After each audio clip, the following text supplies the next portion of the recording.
Agora com a Carol Nogueira lá no Salão Verde. Bom dia, Carol.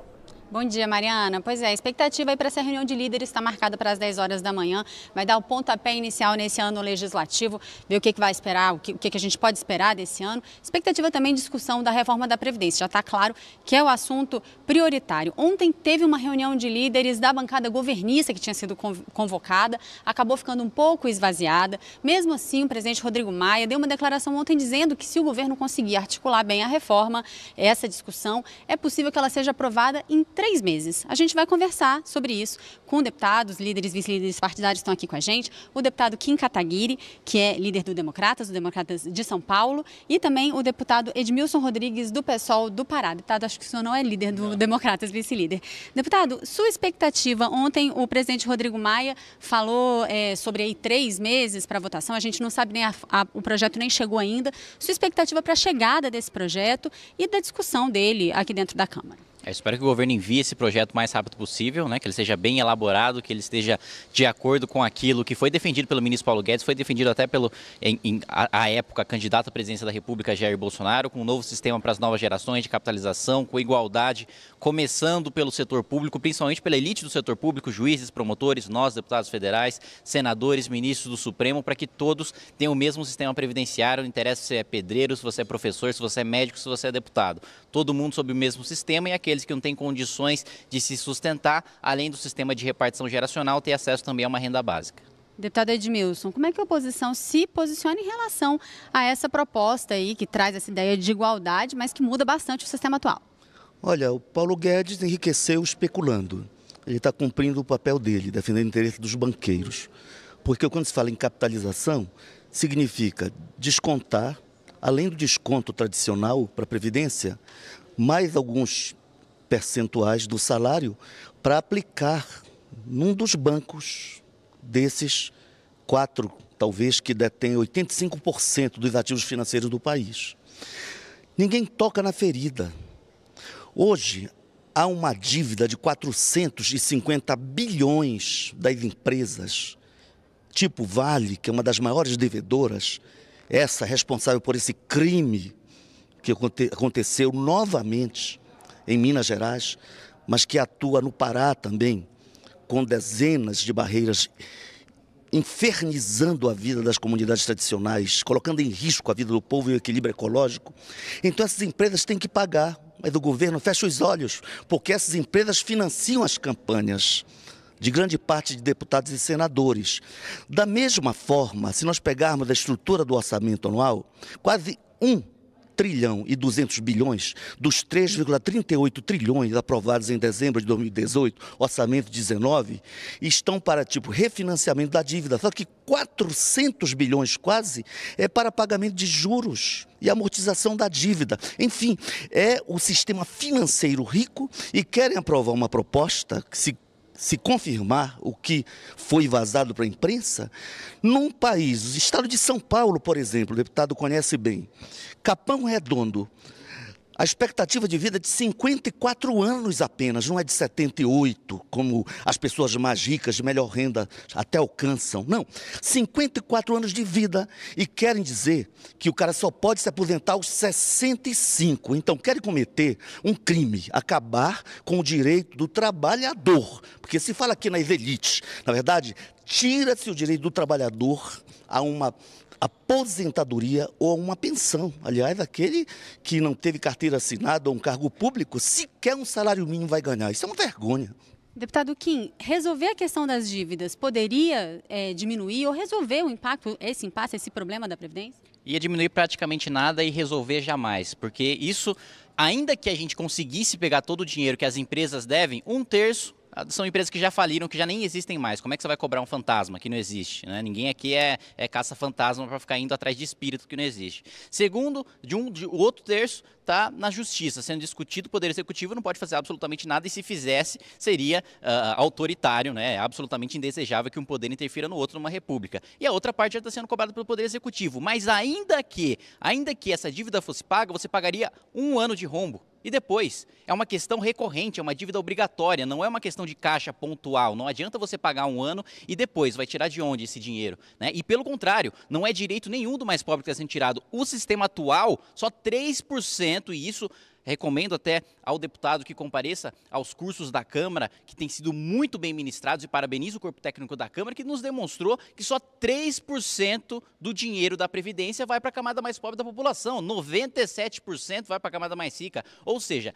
na minha humilde opinião, o parlamentar que, conhecendo profundamente a proposta, votar contra essa proposta, está simplesmente defendendo o próprio privilégio, porque aqui na Câmara a gente tem um sistema de repartição simples que é diferente do de repartição geracional. Pergunta para qualquer um desses deputados que são contra a reforma da Previdência se eles abriram mão da aposentadoria parlamentar deles. Nenhum deles abre mão. Eu abri mão mesmo sendo a favor da reforma. Eu abri mão para dar exemplo, para poder falar, para poder ter a moral de falar, olha, eu abri mão da minha aposentadoria parlamentar, eu estou no regime geral e eu quero que seja igual para todo mundo. Então, não resolve o problema da Previdência. A questão da dívida é uma questão gravíssima sim e fica ainda pior se a gente não pagar o rombo da Previdência. Por que existe dívida? Porque o governo gasta. Porque o governo gasta porque você não tem superávit primário. Se você não tem superávit primário, é justamente por causa do rombo da Previdência que você pegar hoje todo o gasto com saúde, educação, segurança interna e externa, diplomacia, tudo, cada hospital, essa Câmara dos Deputados, o Senado, pega todo o gasto que a gente tem. Vamos vender tudo, vamos parar de gastar com tudo.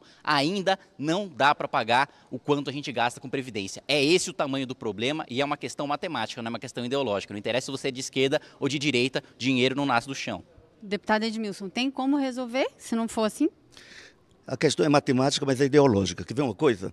Talvez o deputado não saiba, mas há estudos importantes da Auditoria Cidadã da Dívida que mostram que o Brasil tem comprometido em torno de 42% a 43% no ano passado do seu orçamento global com os serviços, amortização da dívida ou refinanciamento da dívida. Refinanciamento porque nem consegue pagar, porque ela era de 66 bilhões na época do Fernando Henrique, e ele está vivo, não é tão antiga a fase do PSDB na presidência, passou por Lula e Dilma.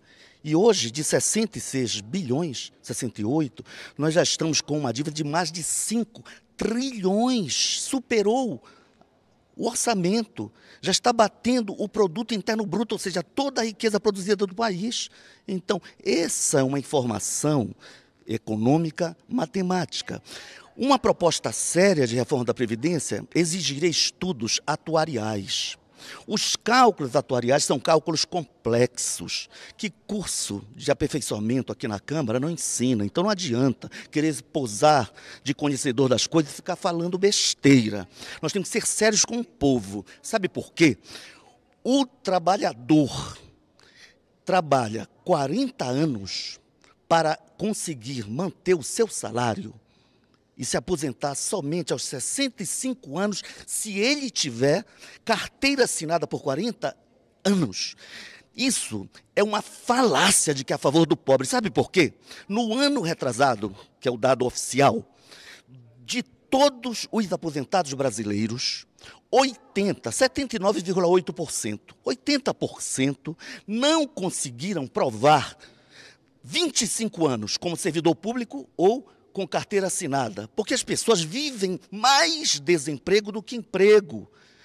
Períodos longos de desemprego. Quando você consegue 25 anos, conforme a lei atualmente ainda de 15 e 25 era um debate que se fazia, já inviabilizaríamos milhões de trabalhadores idosos de se aposentarem, se ficarem 40 anos de contribuição comprovada. E 75 anos para homens e mulheres será a morte como escravo. Trabalho, trabalho, trabalho, sem direito à aposentadoria. E os que não puderam trabalhar porque têm alguma deficiência ou porque não tiveram a possibilidade por serem trabalhadores rurais e têm especificidades, esses se aposentarão ou ganharão pensão inferiores a um salário mínimo. Esse crime não passará. Ou aqueles que votarem terão que argumentar melhor para ter um segundo mandato. Então, nós temos que ser sérios, não aceitaremos que que se destrua o direito do trabalhador à aposentadoria. As elites, os banqueiros, quem quiser que os defenda. O PSOL e a oposição, espero que parte dos que ajudaram a eleger o Bolsonaro façam vê-lo, que ele não defendeu essa proposta quando era candidato a presidente. Não pode agora apresentar um pacote que destrói o futuro do nosso povo. E não é a única proposição polêmica desse início de legislatura, né? A gente está aí também com a discussão da lei anticrime, que o ministro Sérgio Moro já está trazendo aqui para a Câmara, com uma série de questões, tanto atacando aí o crime violento, como também tentando atacar o crime de corrupção. Muitos pontos polêmicos também, a questão da prisão em segunda instância, também a progressão de regime. Deputado Kim Kataguiri, como é que vai ser a negociação desse projeto aqui na Câmara? Olha, difícil te dar um panorama geral de todos os aspectos que vão ser considerados. Na minha opinião, aliás, até fazendo uma pequena, se você me permite, uma pequena correção, uma imprecisão, na verdade não é uma lei anticrime, é um pacote que possui legislação tanto de leis ordinárias como de leis complementares que vão fazer essa modificação na legislação brasileira. Na minha opinião, é até um pacote brando demais em diversos pontos, né? Eu discordo de alguns pontos que foram colocados pelo ministro Sérgio Moro, mas da parte em que você combate o crime organizado, que você isola membros de facções criminosas em prisões de segurança máxima, daquelas que você aumenta a necessidade ou a rigidez da progressão de pena para aqueles que cometeram crimes com grave violência, concordo 1000%. Não tem como a gente combater o crime se a gente continuar punindo crimes graves, estupros, homicídios, latrocínios de maneira branda. Se simplesmente cumprindo 1/6 da pena ele já conseguir sair do presídio. Eu acho que indo além da legislação que existe hoje, tem de se cumprir a pena dentro do presídio, e uma sugestão que eu mesmo dei ao ministro na reunião que a gente teve semana passada foi de que a gente adotasse um modelo que é o melhor, tanto em termos de punição como em termos de ressocialização, que é o único de parceria público-privada que a gente tem no Brasil, que é o de Ribeirão das Neves, em Minas Gerais, onde basicamente os presos têm a oportunidade de aprender um trabalho lá dentro, sustentar a própria família, sustentar os próprios custos, indenizar a vítima, tem escolas lá dentro e o menor índice de reincidência do país, porque ele sai de lá muitas vezes empregado, ele aprendeu, a sua mão de obra saiu qualificada, o empresário de lá dentro mesmo já sai, já emprega aquele trabalhador que ele viu trabalhando, que ele sabe da sua competência, que ele sabe da sua correção, então não existe motivo para ele voltar ao crime. E essa foi a sugestão que eu levei e acho que deve ser levado mais em frente. Acredito que para a maior parte das propostas não deve haver problema de aprovação aqui na Câmara, porque a maior parte se trata de projeto de lei ordinário, né, que só precisa de maioria simples. Deputado Edmilson, o senhor concorda? Já conheceu um pouco desse pacote de projetos? Olha, o pacote, toda vez que se fala em combate ao crime, todo mundo deve ser a favor, né? Quem é que não quer a investigação do Flávio Bolsonaro? Quem não quer entender por que um motorista, assessor dele, que foi assessor do atual presidente Bolsonaro, consegue em 3 anos abocanhar 7 milhões? Você, como funcionária da Câmara, nenhum deputado consegue ter 7 milhões assim, líquido, vendendo Passat do ano 70, carro usado, não tem. Quem não quer investigar, por exemplo, até o empréstimo que o presidente fez para alguém que tem 7 milhões, ainda precisa de 40 mil emprestado, né? A ponto de submeter a sua esposa para receber o pagamento informal na sua conta. Então tem muita coisa inexplicada. E crimes passados. Quem não quer saber por que o ministro que hoje vai assumir aqui, do turismo, se realmente praticou a prática do laranja, de colocar candidatas. O partido repassa fundos públicos, 60 mil, e a mulher tem que devolver, candidata, 50 mil para sua campanha. Tudo isso tem que ser investigado. Então, vamos combater o crime. Acontece que não há uma proposta, por exemplo, para conter a violência contra a juventude negra da periferia. Dos 888 mil assassinatos violentos no ano passado, assassinatos, mortes violentas, como se classifica, 70% são classificados como jovens negros. Então, e não há política para isso? Então, propõe-se aumentar as penas com o armamento flexibilizado.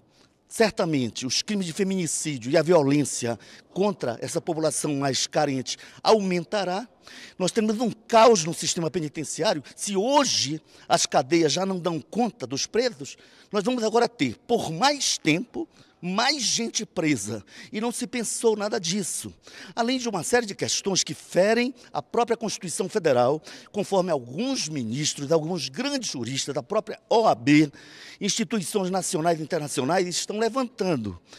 Até mesmo a questão de colher o DNA, obrigando uma vítima que pode ter cometido um crime e está pagando pelo crime já condenado a provocar provas contra si mesmo em outras situações. Então, tudo isso deve ser debatido com muito carinho para que não se cometa violências contra a Constituição Federal e não se crie uma situação de explosão do sistema penitenciário e explosão dos índices de violência no país, que já são insuportáveis.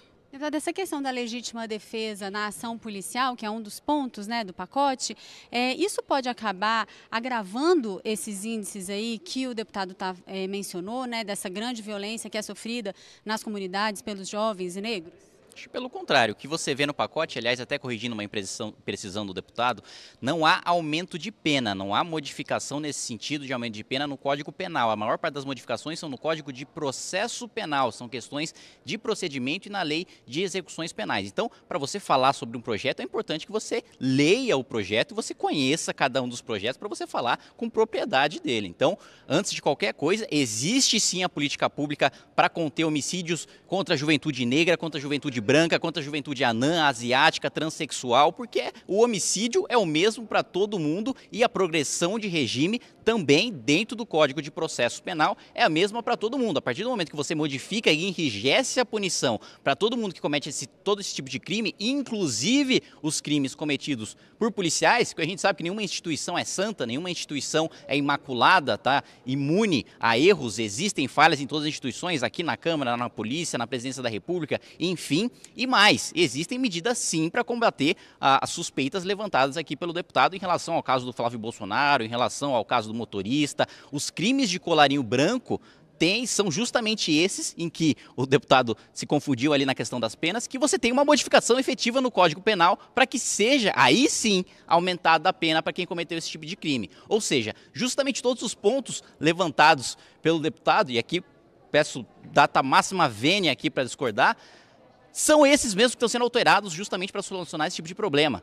E o problema não tem raça, o problema não tem cor, o problema não tem idade. O crime é cometido contra qualquer um. E me causa espanto falar sobre a questão do DNA quando o que foi colocado, se vocês prestarem atenção no que o deputado falou, é de que muitas vezes a vítima é obrigada a ter o seu DNA coletado uma vez que ela foi condenada. Mas peraí, se ela é vítima, como é que ela foi condenada e está cumprindo pena? Ou ela é vítima, ou ela é o criminoso que cometeu o crime. Não, como assim as suas coisas? Ele não pode ter sido vítima de outro crime? Não, pode ter sido vítima, mas aí é um processo diferente. Né? Ou não se julga no mesmo tempo um processo penal, né? Mesmo porque a pena no processo penal é intransferível, né? Intransponível, um dos avanços de direitos humanos que a gente teve, ou ele é julgado no processo como réu, ou ele é julgado no processo como vítima. Né? Não existe os dois ao mesmo tempo. Né? É uma confusão, uma imprecisão. E como é que se pode falar em produzir prova contra si mesmo se o crime já está provado, ele já está cumprindo pena, e aquela amostra só vai ser utilizada em investigações futuras caso ele volte a cometer algum crime. Ou seja, o cara já está admitindo que ele vai voltar a cometer algum crime, falando, não pega meu DNA não, porque eu vou voltar a cometer algum crime e aí eu vou estar produzindo prova contra mim mesmo. Isso aí é uma esquizofrenia ideológica gigantesca. Deputado Edmilson, terminando então de falar sobre esse projeto de lei e também sobre a estratégia do governo de apresentar 2 projetos importantes, né, de estar aí discutindo nessa dupla frente, reforma da Previdência e esse pacote de leis anticrime. O senhor acha que isso pode ser bem sucedido aqui na Câmara? Como é que o senhor avalia isso? Olha, eu acho que o governo deve definir a sua estratégia, mas não se entende, nem vice. O presidente está para morrer, mas a sua assessoria mais direta praticamente o obrigou, o constrangeu a reassumir o cargo porque ele não tem confiança no vice, que é um general de carreira, né? Por discordâncias pontuais, nem chegam a ser ideológicas de fundo. Né? Então, eles que decidam a sua estratégia. Nós vamos inviabilizar, na medida do possível, essas medidas que são contrárias ao interesse nacional e ao interesse público. Mesmo que o deputado não queira, ele nunca passou fome. Eu sou filho de um comerciário, mas nunca passei também. Meu pai sempre teve emprego, apesar da origem humilde, porque ser pobre não significa ser miserável. Mas no Brasil, há milhões de pessoas que não têm um prato de comida por dia, maioria negra. Quando se tem os índices de violência, as vítimas são pessoas brancas em minoria. A maioria é jovem e negro. Nas cadeias hoje, quase 66% dos presos nas penitenciárias federais e estaduais do país são jovens com até 29 anos. Ou seja, nós estamos destruindo o futuro do país. E então esse racismo institucionalizado, essa violência institucionalizada não pode ser mais legalizada, porque as desigualdades são reais e a violência tem vítimas que são mais presentes nas estatísticas. Por isso, a lei tem que tratar desigualmente os desiguais, mesmo que alguns achem que está todo mundo igual, quando nós sabemos que tem gente muito rica, 6 são donos de uma riqueza equivalente à renda de mais de 105 milhões de brasileiros, apenas 6 empresários, mas esses não pagam impostos ou pagam muito pouco. Então, quando se libera, por exemplo, para o policial o direito de trabalhar e defender sua vida, isso a lei já preserva. Mas quando se estabelece expressões pouco objetivas, tipo assim, a depender do estado emocional, o policial que matar, mesmo que seja um tiro na nuca, ele diz que estava sob forte emoção e ele então não responderá, conforme a lei hoje do auto de resistência. Ora, policial não deve morrer. Ele é um agente da segurança, da paz social. Mas o fato de ser policial não dá direito de praticar pena de morte, como hoje ocorre no Brasil. E os que matam, em nome do Estado, 300 e tantos policiais morreram ano passado, é verdade, mas quantos civis foram mortos por policiais? Uma quantidade 5 vezes maior. Não podemos legalizar esse tipo de coisa. Policial é para garantir paz e segurança, é para merecer a confiança do cidadão, é para garantir paz social, não para fuzilar pobres negros da periferia, desempregados, num país tão injusto quanto o nosso. Mais de 20 minutos de debate aqui entre a gente, só uma pequena amostra de todos os debates que vêm aí ao longo desse ano aqui na Câmara. Mariana. É isso aí, Carol. Obrigada. O debate está só começando.